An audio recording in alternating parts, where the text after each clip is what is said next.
Well, good morning, everyone. Welcome to this wonderful lesson. It's a beautiful day out there, and I gave this lesson back on the first Sunday in January at the Unity Church of Chinson Beach. And for various reasons, I decided to re record it uh, because I wasn't too happy with the quality of what I did back then, and I wanted it to be perhaps a little more lighthearted. I always tend to get so darn serious about metaphysical teachings. So, the title today is Seven Steps to Love. Basically, an idea of how to perhaps get into a mode that will help us to experience love more often and more deeply. And I will add at the end a song that many of you may never have heard, or if you've heard it, you probably don't know where it came from. It's a song that basically encapsulates the lesson that I'm giving you here today, and it's called If We Only Have Love. It's a song from the musical Jacques Brel is alive and well and living in Paris. And it's absolutely fabulous. So you'll have to listen at the end. Please take the time to listen to that song. So, anyway, uh, love perhaps has always been my favorite subject, and that's more than anything because that is what I have been searching for all my life. In some level, learning to love myself has been a very, very hard, a very arduous and long trip, and I've spent my whole life at it, and I'm still working at it. Long time ago, a fellow by the name of Jesus said, "Love God with all your heart, with all your soul, with all your mind, and with all your strength." And if you look at Webster for a definition of love, it is mostly about affection for one another. It says definition of strong affection for another, arising out of some kind of kinship or personal ties. It's also an attraction based on sexual desire or an affection and tenderness felt by lovers. Not exactly metaphysical. But I think the guy that really says it best is Eric Butterworth, a very, very well known Unity author uh, who has written a lot and had fabulous lessons that he recorded. And he said, love is not something you do or you give, love is simply who you are. And I think I really like that because it ultimately reflects the highest truth that as we understand it in teachings of metaphysics. Now, a long time ago, I actually experienced that kind of love. I experienced the real me. It was a consciousness of oneness and bliss that basically lasted for at least 2 months, and some of it carried on several months beyond that. But I eventually lost it all, and it was followed up by what often has been referred to the dark night of the soul. Well, how about dark 15 or 20 years of the soul? Okay, it basically caused me to have to give up my engineering job and to settle for something a lot less in my attempt to get healed. This is how I found unity. In fact, 4 years after I had that experience, and no one that I talked to ever understood. But for the first time in my life, I had totally loved myself, and I felt at one with all people and all life forms everywhere, and I thought that was the way things were for everyone. But to my surprise, it's not actually the way it is for everyone. After losing that incredible state of consciousness, in my desperate attempts to explain to others what I had experienced, I found that they didn't understand any part of it. And I'm talking anybody, psychologists, psychiatrists, unity ministers, it didn't matter. In fact, many were inclined to think of it as my little special psychosis, right? But at least I know that it is possible to experience such incredible love and oneness, but not necessarily to understand it intellectually. The love that we are cannot be understood in our minds. It can only be felt when we are lucky enough to feel it and we make an effort to do so. Now, I also know that many people have described such experiences of being totally immersed in a sea of love. And maybe you are one of the lucky people that has experienced that. But most such experiences have been reported by people whose stories are actually classified as NDEs or near death experiences. Now, in Unity, we often talk about this thing called unconditional love. But I can tell you that without an actual experience of it, we can only gain intellectual understanding. And that may help us to know what we're aiming for. But it's not the same. It's like, a little kid. You can tell him in 1,000 different words about ice cream until he's experienced ice cream. He hasn't a clue what you're talking about. So I want to give this whole thing another shot. I've talked about love before, but perhaps this will be some new helpful material that, will get you on a track that is a little bit straighter towards that experience of unconditional love. My dear guru Eckhart Tolle once asked, if we love someone unconditionally, do we love their physical body? Do we love their mind? Do we love their personality? I think it's a fair question. And the answer is maybe and maybe not. Above all, when we love unconditionally, we love the consciousness, which is the source that underlies all manifest forms.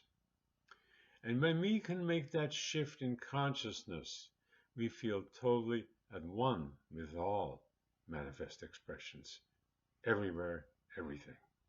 I remember when I had my little episode that I knew that there was consciousness in rocks. I would go around pet rocks, kind of pat them and just feel love for them and know that they too were alive.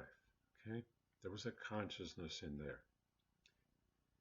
And during such episodes of what I can only say called heightened conscious awareness, our ego's dominance over our life stops temporarily, as it returns to its intended role, which is to be the servant unto our spirit self, basically a reporter of the events of the world around us, in the world of form. Instead of what the role it has taken on in most of our lives, which is the judge, jury, and executioner. Much of what we do to ourselves, to each other, and to our planet, even right now, is definitely not very loving. When will everyone finally realize that love is the only thing that can provide the very best answer for every problem that faces us personally and that faces humanity? Why is that so? Because all of creation is an expression of the foundational consciousness that we call God, but you could also call it love. In metaphysics, we sometimes talk about heaven on earth. Sounds like a neat concept, doesn't it? If anyone makes that shift to unconditional love, if anyone makes that shift to that consciousness, they will indeed experience what we can call heaven on earth, if only temporarily. That is basically what I felt I was experiencing.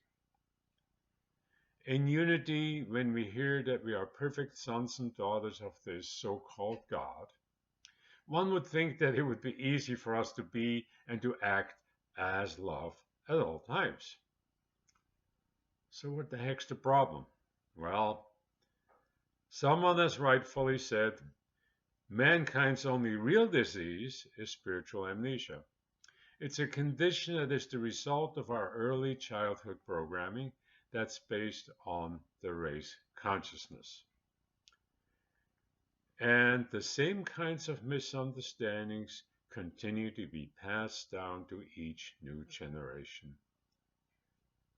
In the Bible, it says, on to 7 generations down the road. That's what they basically mean. I mean, older writings, not just the Bible, talks about the sins of the fathers that passed on. on to 7 generations. Most of us learn primarily about conditional love, unless we're very lucky to have very wise parents. Most of the time, we learn to value ourselves and others based on what we do, how we behave, what we have, occupation, looks, bank accounts, square foot of the home, how many bathrooms do you have, and other such nonsense. Now, if we can only accept the truth that saint or sinner, our worth has nothing to do with the ego's judgments of us, and also nothing to do with our judgments of others. Regardless of how you and I have lived our life, each one of us is worthy of being loved, and all of us have the inherent capacity to feel the love that we are in truth. Since our programming early on has prevented our natural experience of love, what then can we do to achieve such an experience? Well, one thing is sure. Being loved is not about bringing into our lives something that's missing. Rather, as someone so elegantly said, it's about removing any obstacles to our awareness of love's presence within us. So, the question is, are you and I willing to make love important enough to do whatever it takes to remove any such obstacles? Now, I certainly hope that each of you will choose to do that. I've been working at it, as I said earlier, for a long time. And I hope that you will work on it with patience and persistence until you come to experience a deep sense of oneness, first of all with yourself, and then with all people and all creation more and more often. It's not something that typically happens overnight, even though it has happened that way. When you talk about the experiences that some of the so-called spiritual gurus have had, and it almost happened overnight sometimes, instantaneously. Eckhart Tolle will tell you that, and many, many others have had such transformative experiences. Only in Eckhart Tolle's case and in many others' case, it lasted, it stayed with them. In my case, it's sort of, been looking for it ever since. So I know that such a conscious awareness of love is possible, though. But it's not about a fanatical pursuit of that goal, because when we pursue something very, very hard with real fanaticism, then it's like chasing after a butterfly. It's always ahead of us, but it never. We gotta at some point stand still and know that it's there, and the butterfly lands on our hand. Instead, we should just let it be a gentle pursuit of life's most important goal, which is to become aware of the love that we are and to give that love to everybody else. As you remember Jesus' words, he said, ask and you will receive, seek and you will find, knock and the door will be opened. Well, love is that foundational energy that sustains all of creation. So I suggest that you ask in prayer daily to become aware of that natural state of love that is yours and my birthright. It's everyone's birthright. So perhaps I can give you a few words that will guide you towards a greater experience of that unconditional love, that consciousness of oneness with all things. And I put down, just for the heck of it, 7 steps. 7's always a good number, right? So I say, step number 1, I want you to stop all criticism of yourself and of others. Criticism equals resistance, and as we often say in unity teachings, what we resist persists. Or, another way, what we focus on continues to grow. Energy flows where attention goes. All of those are the same thing. Continually approve and give thanks for who you are, for all that you have, and you will grow in self-love, which is essential for yours and my ability to love others. The step number two is we've got to learn to forgive, and it is absolutely, one of our wonderful ministers at Unity of Port St. Lucie, Reverend Linda Machezik, just recently gave a talk on this. It's the forgiveness. In some way, all of us help draw into our life whatever we have manifested. So let's not blame ourselves. It's not exactly our fault, and it's not definitely not somebody else's fault. Okay. You and everyone you meet does the best that they can, given the current level of consciousness. If we could do better in our lives, in whatever situation we're in, we would. Okay? Nobody does something stupid unless they don't know any better. Jesus once said, Father, forgive them, for they know not what to do. And neither did we when we laid the foundations for any problems that later on show up in our lives. All right, the third step in this series is stop negative self-defeating thoughts. I know they're part of the human condition, but we don't have to wallow in them. When something seems to threaten you, don't scare yourself by blowing it out of proportion, such as health issues, COVID-19.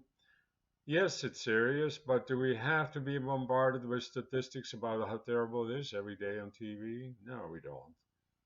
You might absorb some of that negativity. As much as possible, focus on positive thoughts and images that will create some good feelings in you. All right. Step 4, be kind, be gentle, and be patient with yourself. Whatever you desire for your life, have preferences, not addictions. Don't feel you have to immediately change everything you don't like about yourself or about your life. Most of the time you can't anyway. The universe will always support us in our highest soul desires. So let's give it a chance. Let's just set forth our intention and allow the universe, and we're guided to do whatever is necessary on our part to do it. We have to do it. And let's not let fear stop us. But we have to be patient. We have to give it a chance. The good thing will happen in time. All right. Fifth little ditty here. Take care of your body. Yeah. Hey, recently we celebrated the new year. It's only January now. And I know many, many people make New Year's resolutions that have to do with taking care of their body. But it is important because the body that we have is the temple of our soul. And it's an essential part for our journey through this earth plane. So let's not abuse it. Listen to its wisdom. Feed it the healthy stuff that it needs. Junk food once in a while, it's hard to resist. Yeah. I have a real sweet tooth. My God. If I didn't know about cholesterol and diabetes, I don't know. Probably have a steady diet of it. So, but give the body the proper amount of rest and exercise in addition to that healthy eating. It's important.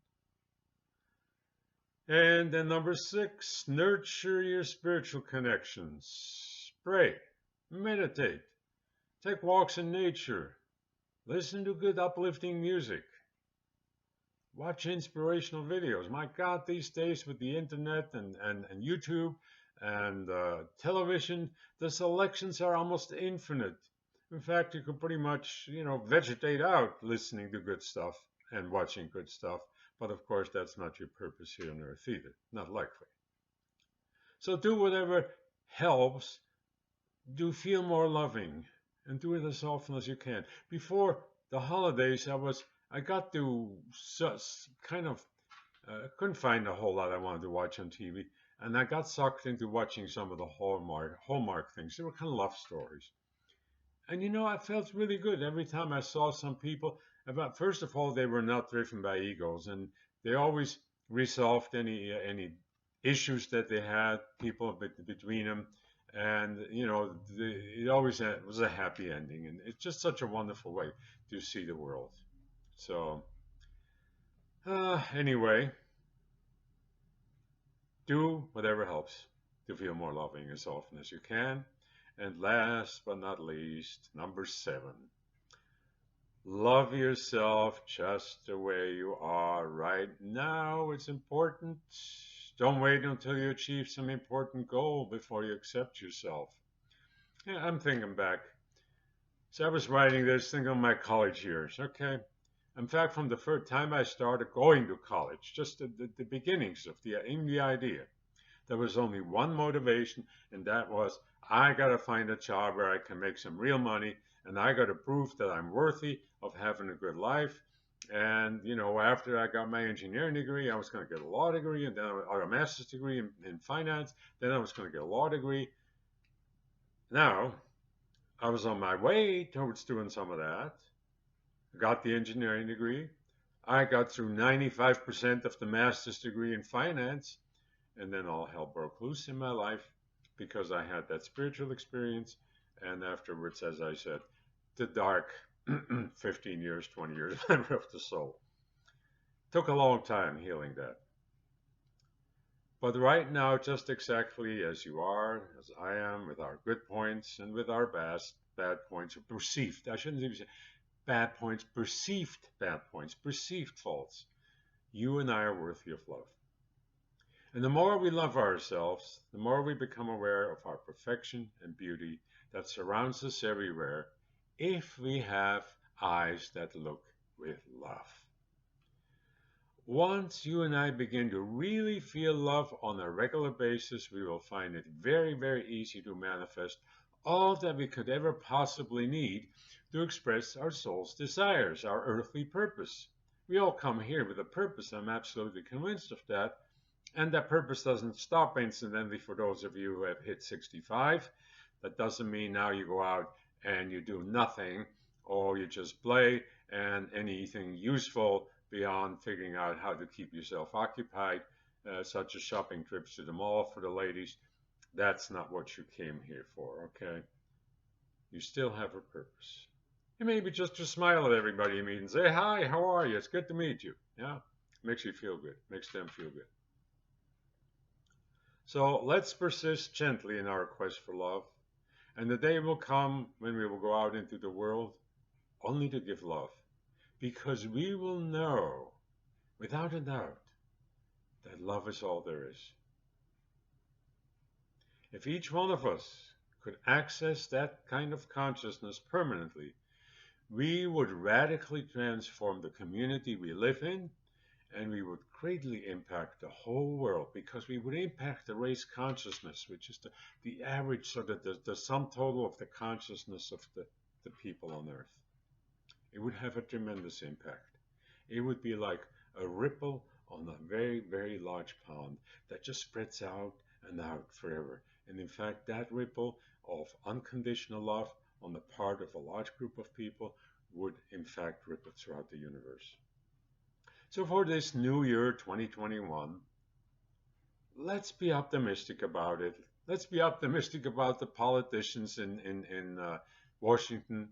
Let's see people working together. Let's see people understanding that we need to pull together to make this United States a great country. You can't have a great country if 70% are Poland East and 70 million Poland East and 70 million Poland West. Right? Obviously, you ought to have maybe about 75% pull in a similar direction. So let's be the love we are in truth, and let's know that everybody else is basically doing the best they know how, and let's send love to them. My dear wife Jo and I send our love and blessings to all of you wonderful spiritual beings, and we see you successful in your quest to experience and express the love that you truly are. Thank you for listening, and please listen to the song that follows this video. If we only have love. Thank you so much. Bless you all.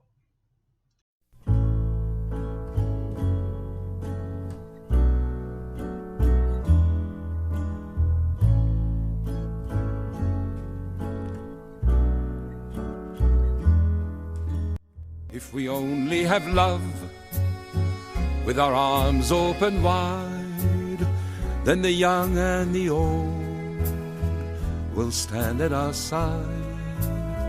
If we only have love, love that's falling like rain, then the parched desert earth will grow green again.